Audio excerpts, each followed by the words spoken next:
presentation is going to be a little bit interactive, so that's either going to be great for the timing or horrible. So if we go over, you guys can always ask me financial questions. Or I'm sorry, if we go under. So my name is Daniel Mills. Today's talk is Money Talks, Connecting Language, AI, and Financial Literacy.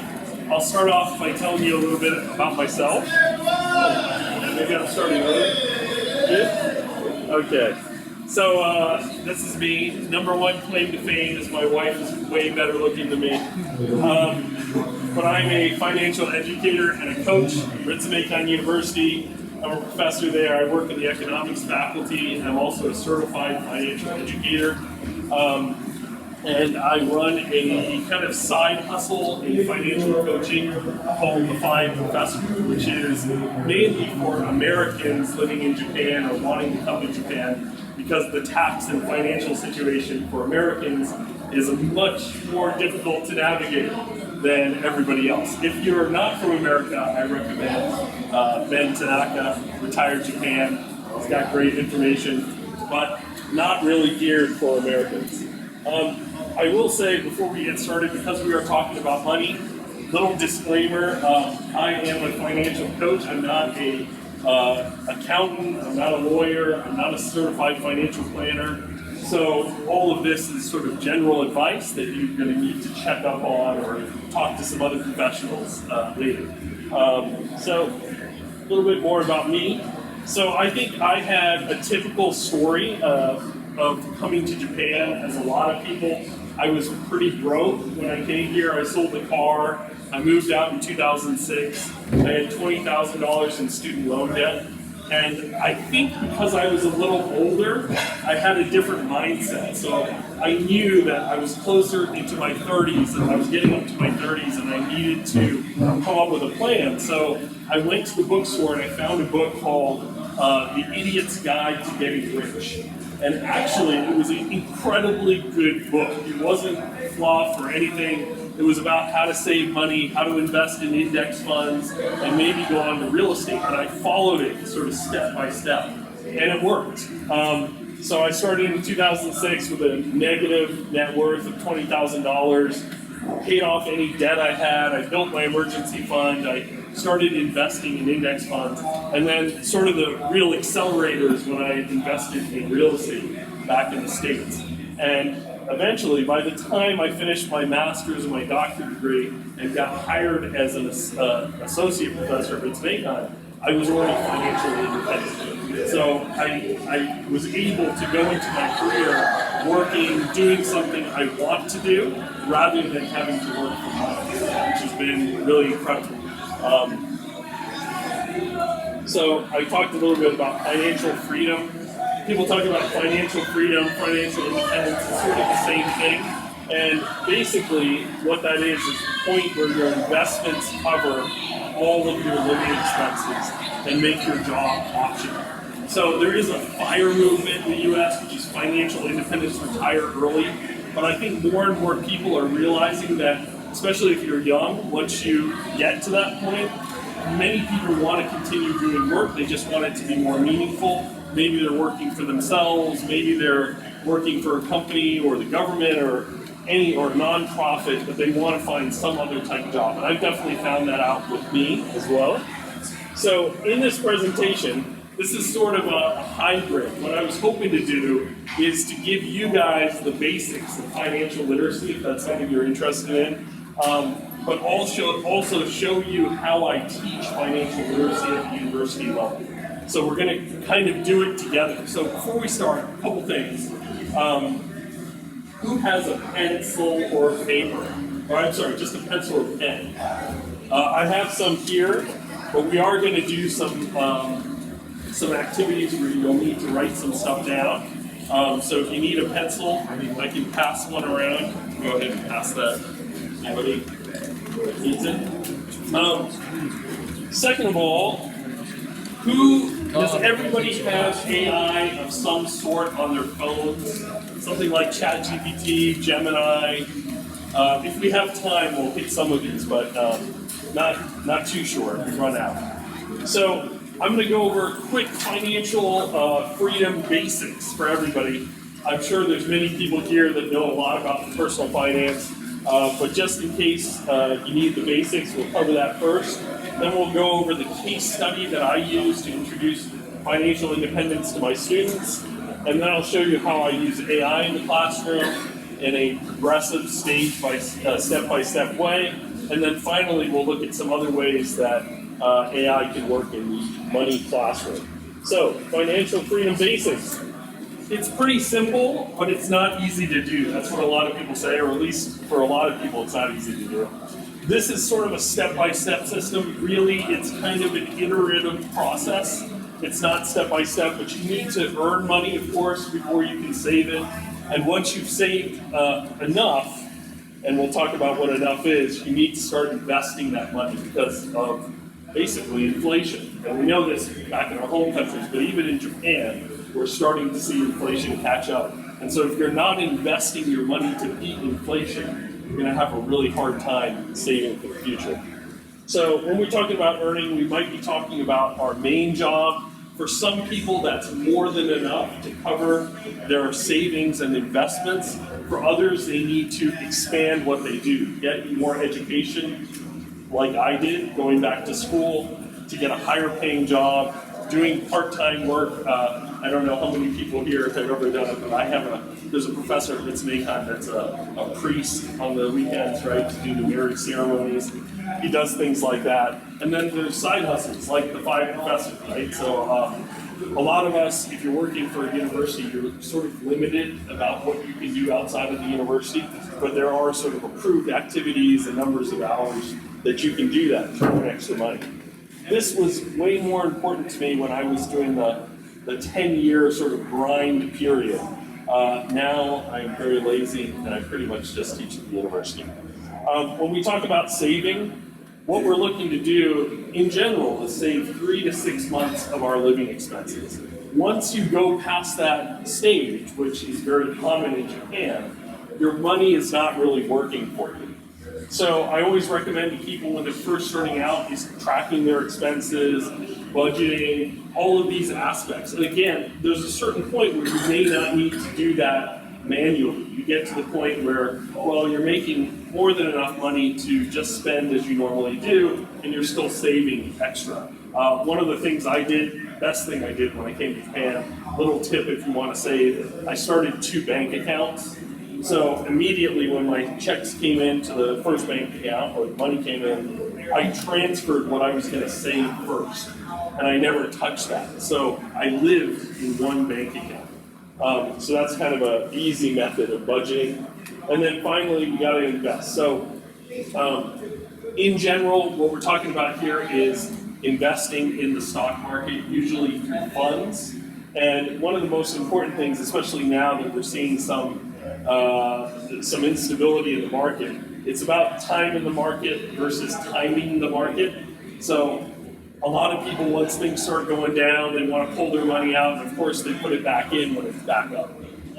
This is not the best way to do it. Usually the best way to do it is to keep your money into the market at all times, and you're going to ride all the highs and lows, and in the end up with a much higher net worth than if you're pulling it out. So there's some math that's involved, but luckily I flunked math every year in high school. I had to take summer school. It was the dumbest thing ever. I don't know why I did it, but math is very easy. So in general, there's 2 ways to retire, okay? Retire early, I should say. One is the lump sum method, which is the 4% rule. The 4% rule was created by a guy named Bill Bengen. And what he found out through a lot of complex analysis is that if you have investments of a certain amount, 25 times your expenses, you can live off of that forever. Now there's some caveats with forever, depending on how you've invested and whatnot, but it's a very easy rule of thumb. You can always read the study, but the main thing is to understand that you can live off of 4% of your investments every year, which is 25%. The second method is the cash flow method. This is where you own properties, business, dividends, you get royalties. You have cash flow coming in, so you don't have to sell off any of the assets. I do this as well. I have properties in the United States, but I always like kind of having a mixture of everything. Got cash in the bank, not in Japan, but in the US, making at least 2%. You have stock market investments pulling 4%, maybe properties pulling at 5%, private equity or syndication investments for really high level kind of commercial real estate, another 10%, maybe not every year.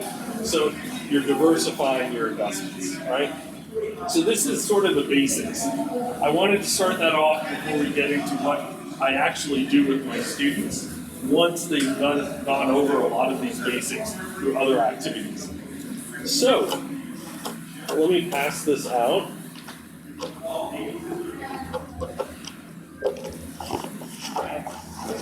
Okay, there should be enough for everybody, but if you want, you can share with a partner. Sorry.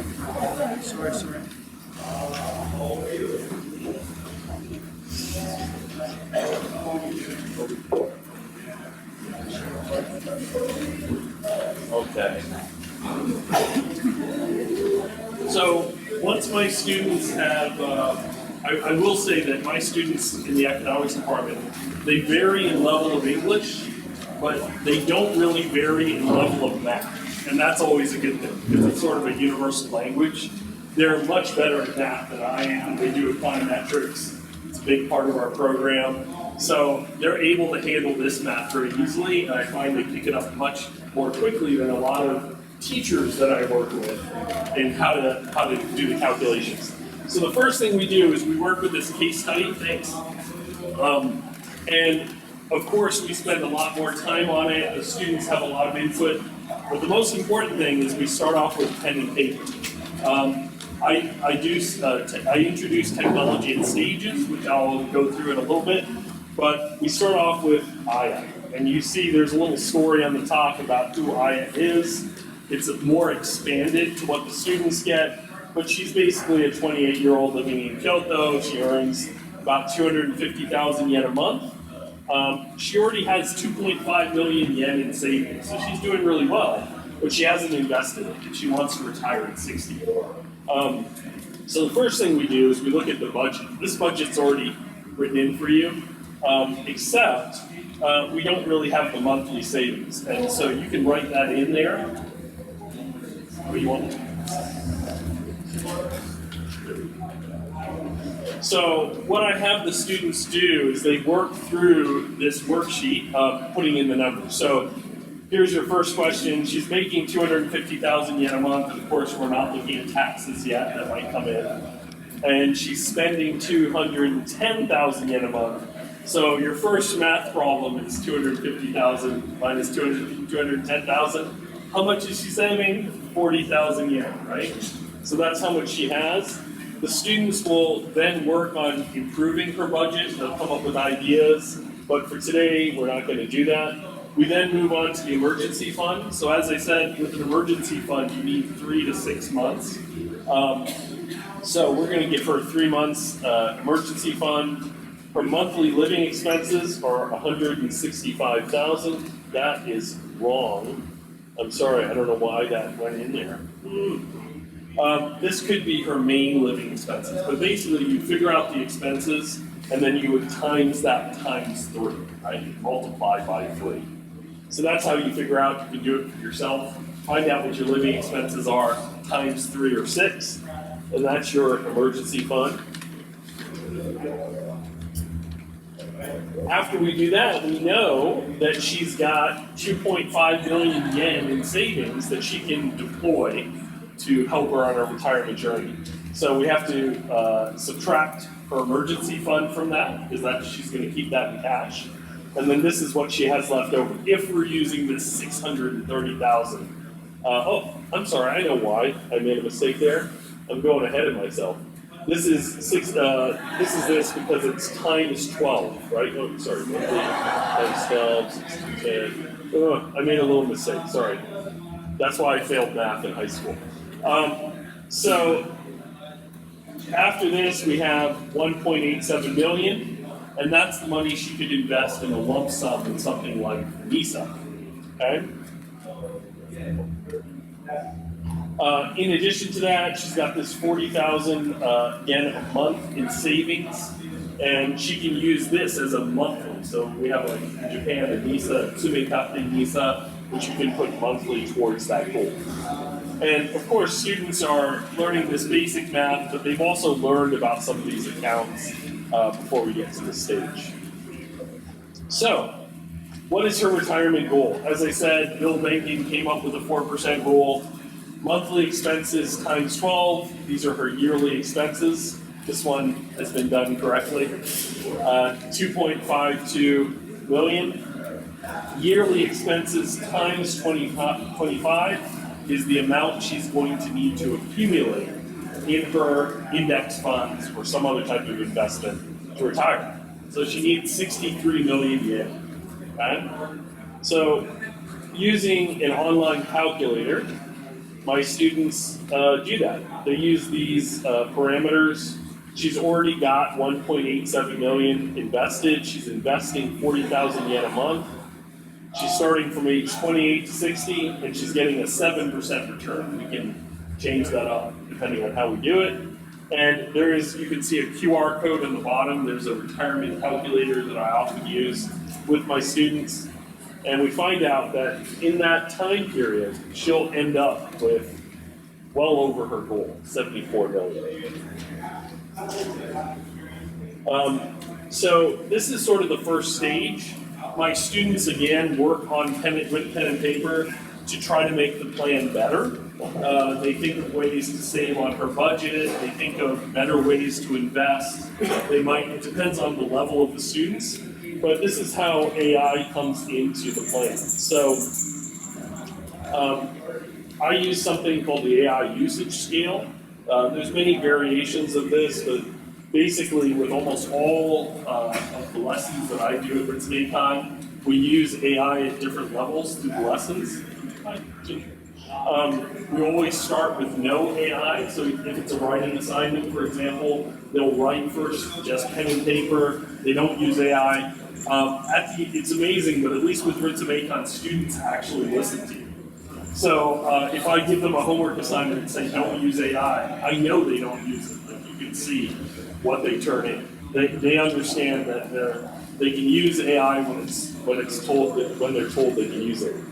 So just to give an example of how we take a lesson like this across all these stages, AI, of course, no AI, it's just like this, pen and paper.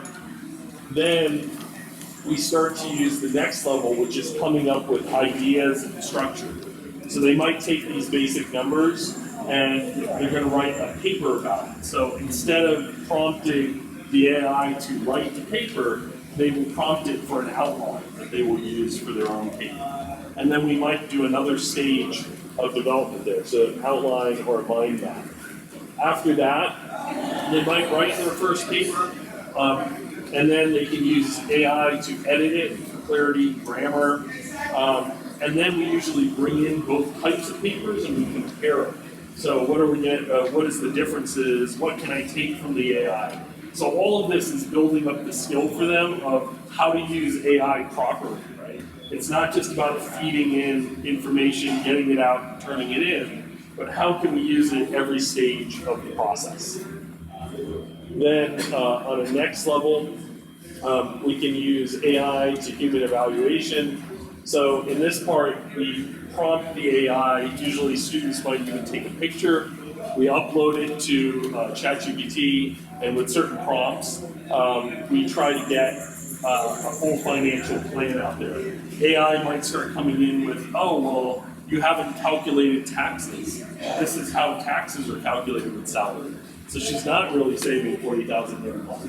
How do we change the plan from there? We'll come up with different ideas, and once again, we use this as sort of a collaborative and communicative activity. And then the final stage is really having AI coming up with a complete plan, maybe at a level that's above them, so that they can then compare it or fact check it on the back end. So we might come up with a plan where students, it's a little bit beyond them, but they're going to learn from it. So A few years ago, I used generative AI tutors. So we had prompts that created a tutor at their English level, at their knowledge level, and so they could interact with it as they're working with a plan that's sort of beyond their level. And I'll show you one example of that as we go. So this is just a little progression of AI usage. And it applies to everything, even beyond the money classroom. If you're having students write essays, creating presentations, going through this step-by-step way kind of really prevents the issues that we have with usage of AI in the classroom. So this is actually a plan, a part of a presentation that my student created. You can see that they even created aging photos of the couple, which were really interesting. If you see all the slides from them being a young couple to their retirement in their 60s, they work out the numbers, they present it to as a presentation. Students also produce written reports about their plans and come up with new ideas for them to invest and budget better, and also to see if they can retire earlier. These students, for example, found out that this is what they would be making if they retired at 55, but they came up with a way for them to retire at 50. So they made some tweaks, they looked at doing some side hustles or outside work so that they could retire at an earlier age. And the thing I think, just to talk about money in the classroom in general, I have been interested in financial literacy forever, and even in the economics department, nobody liked it. They weren't interested. There was even a little bit of a disdain, I think, especially when you come in Japan. The mentality towards money and talking about it openly is just not there. My mother's from India. My mother, people from India talk about money. It's a normal conversation. Americans are sort of somewhere in the middle. But I find that in Japan, that was always a stumbling block. The big change in Japan has come since the government has introduced the NISA and IDECO and really tried to advertise it and bring people into it. So now my students are much more interested in applying this. And so many of the students, sometimes you do the whole class and you're not getting much reaction. And so I really worry, is this working?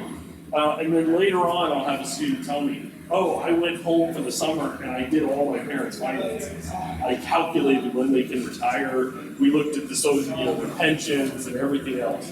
So it does seem to be sticking, especially in an economics university. It would be interesting to see how well it works with other majors. I've done some research on that, but at least at Ritsumeikan, it's doing really well. So here's an example of a more. This was created by AI, but it's a more robust model for retirement that students actually worked on. Some that were really interested in the topic, and they wanted to look at things like, for example, post-fire. Post-fire is a type of financial independence where you save up a certain set amount of money.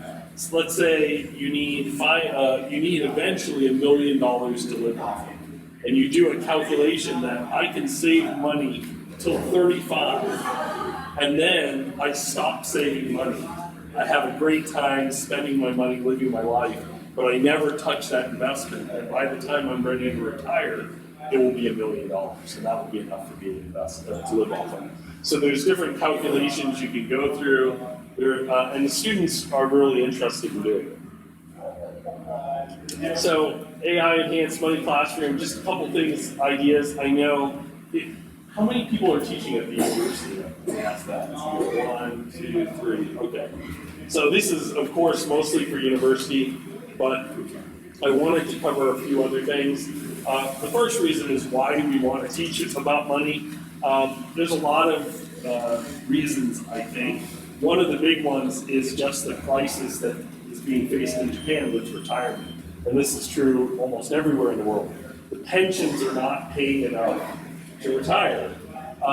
And so people are facing a really uncertain future, especially university students.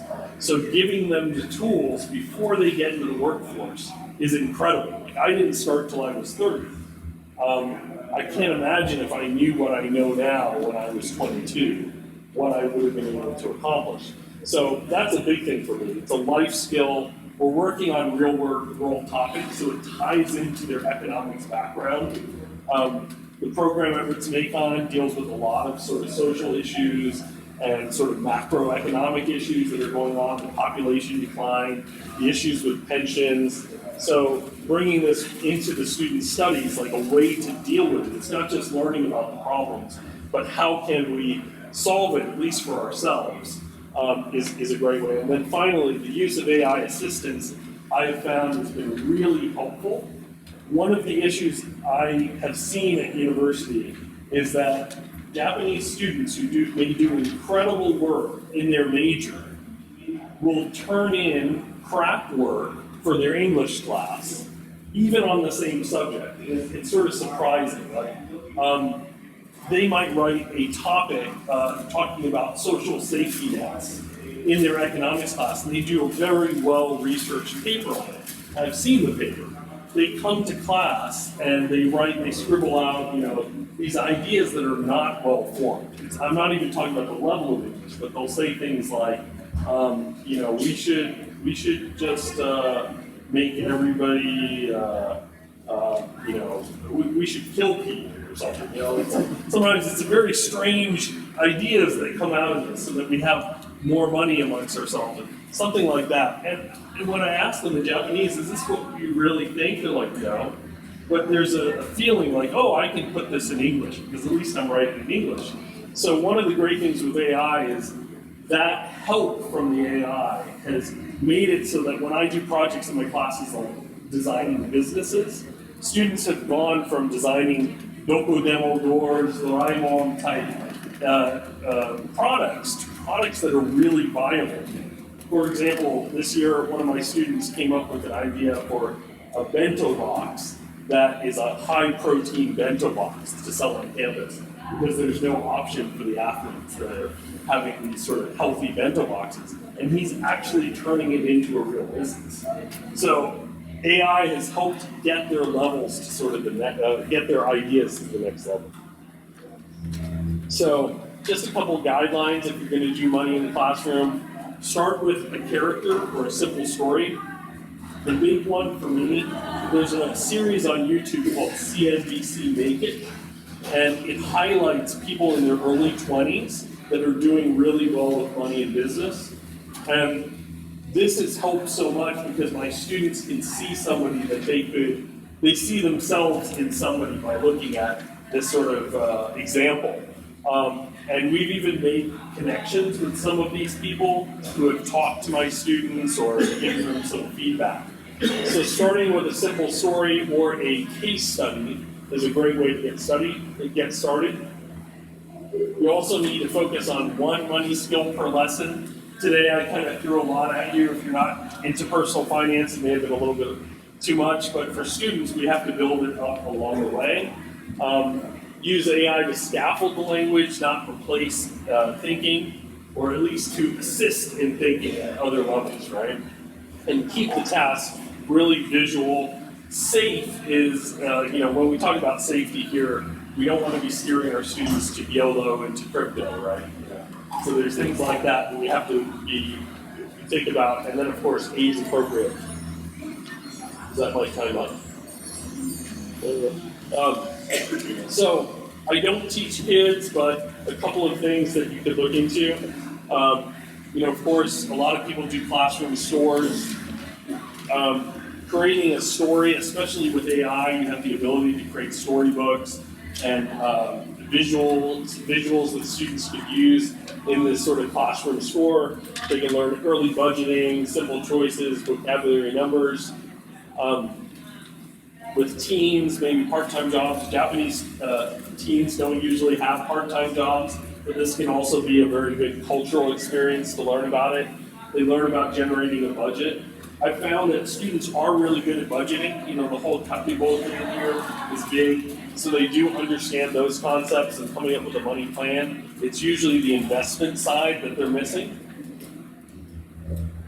And I have some good resources if you'd like. to connect with people that teach more of these age groups. But also, if you have any questions, as I said, in addition to designing curriculum and materials for financial literacy and doing research on that subject, I also have the FI professor. So if you're an American that's looking for financial coaching or just sort of information, blogs, I have social media that talks about a lot of these topics and tax situations. These are the slides and resources. You can scan that. In addition to the slides, I have all the worksheets and the prompts that can be used. Yeah.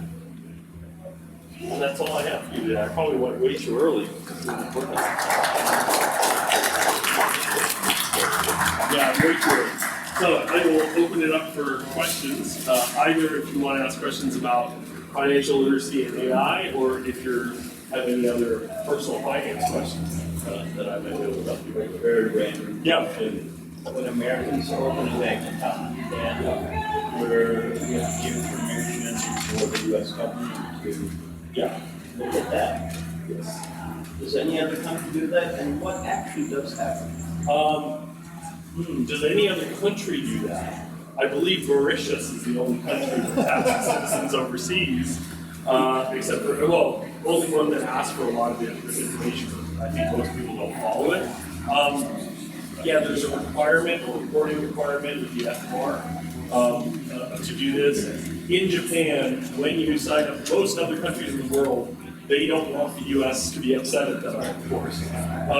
So there are things that they will follow. So they will automatically report all of that information. That's why when you're an American, you have to give all of that information, and they do report that to the U.S. government.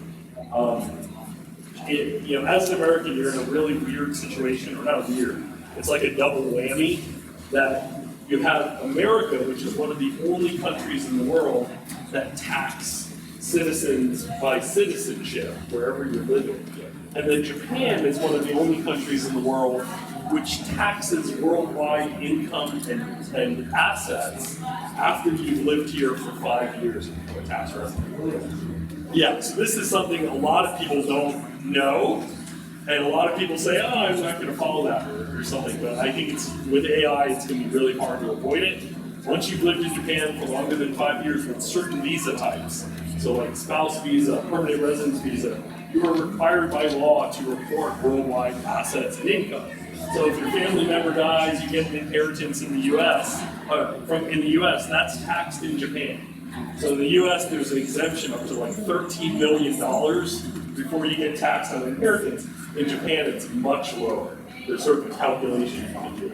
But sort of to scare you a little bit with this, I do know a professor that got arrested for not reporting her inheritance, not in the U.S. though. I have one account that I have not given permission for, as I was before that law, and another account that I have given permission. So I have my salary put into the initial one, and my second one I use for shopping. So you're supposed to report. Yeah, report. Yeah, my big worry is that I know a lot of people, especially if you've been here a long time, the advice from CPAs on both sides was don't report it. So people actually told you that. Like I remember going to a CPA 20 years ago in Japan, and he was like, yeah, you don't need to report it. And the problem that we have now is AI.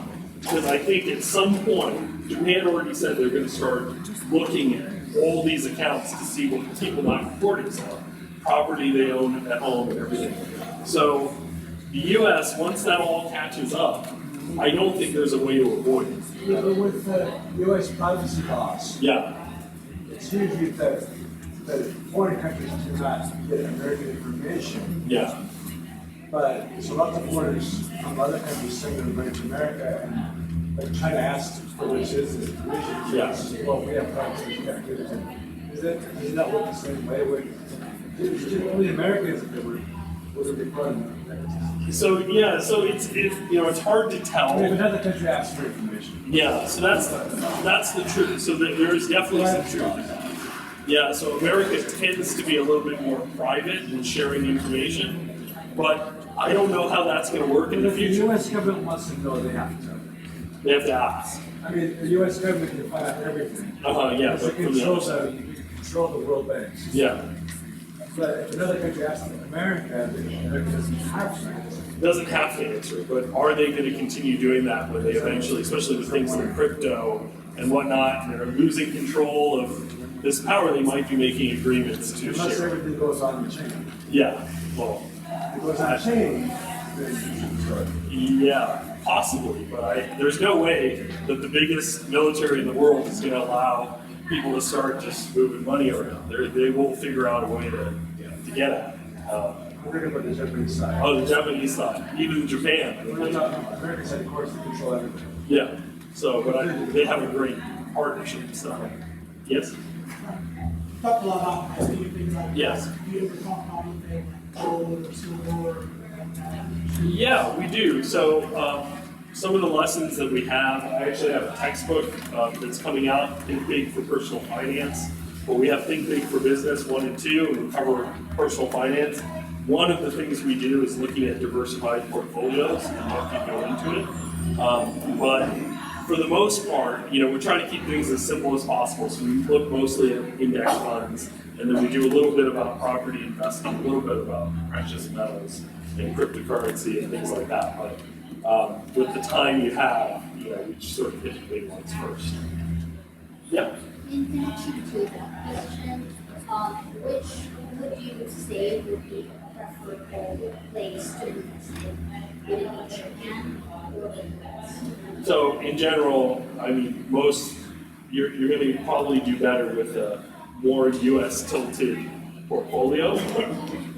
Like more of my portfolio is U.S. like S&P 500, but I do, because I live in Japan and there's also currency issues and things like that. I have maybe more of a Japan tilt than I would if I lived in the U.S., but it's more like 5 or 10%. But I do invest in other international markets as well. But yeah, U.S. is the biggest country in the world, and as we've learned, they have a lot of power to do what they want. So it's probably the best bet. Yes, yes. I'm someone who's only been in Japan for a couple of years. What are some of the major investing? Are you U.S. citizen? Okay, yes. So there's a lot. Yeah, I was like, So they're mainly, for a long time, you were cut off from IDECO and NISA. And the reason you were cut off is that those are considered passive foreign income companies, the mutual funds that go into them.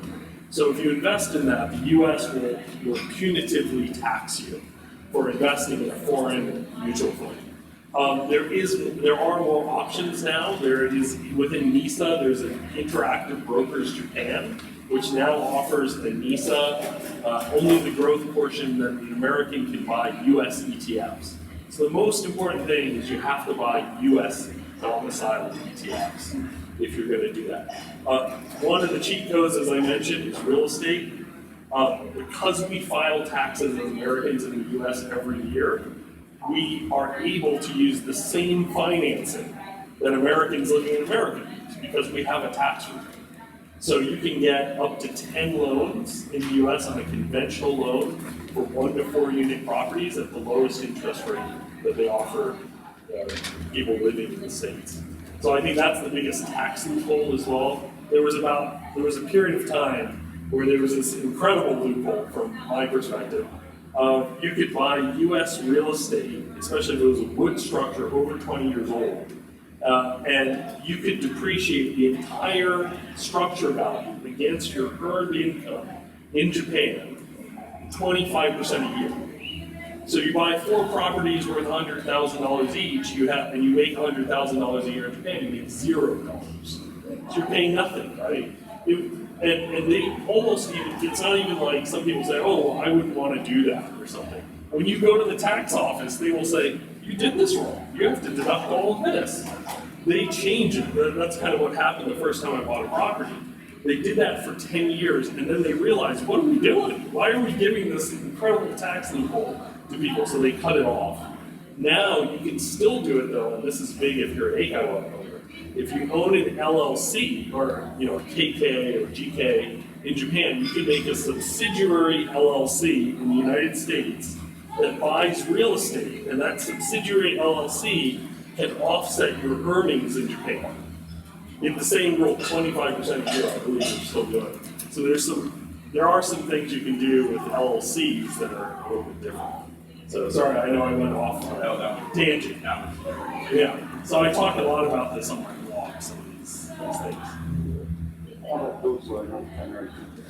So if you're not American, it's much simpler. I'd look into doing an eDeco to reduce your taxable income in Japan, and then a NISA. Yeah, and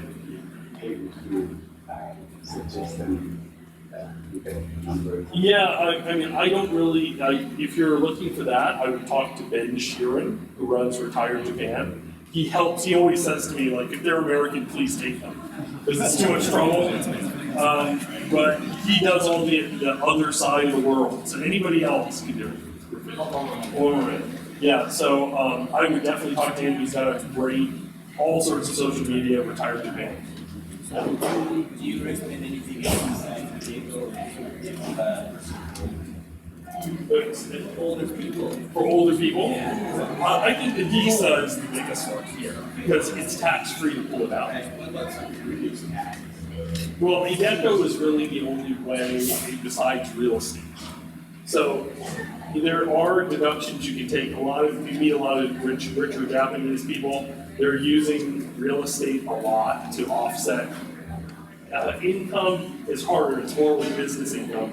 But I have a connection I can give to you if you really want to get a deep dive on it. There's a woman in Tokyo who's a lawyer from the US that helps people reduce their, especially business income, through real estate purchases in Japan.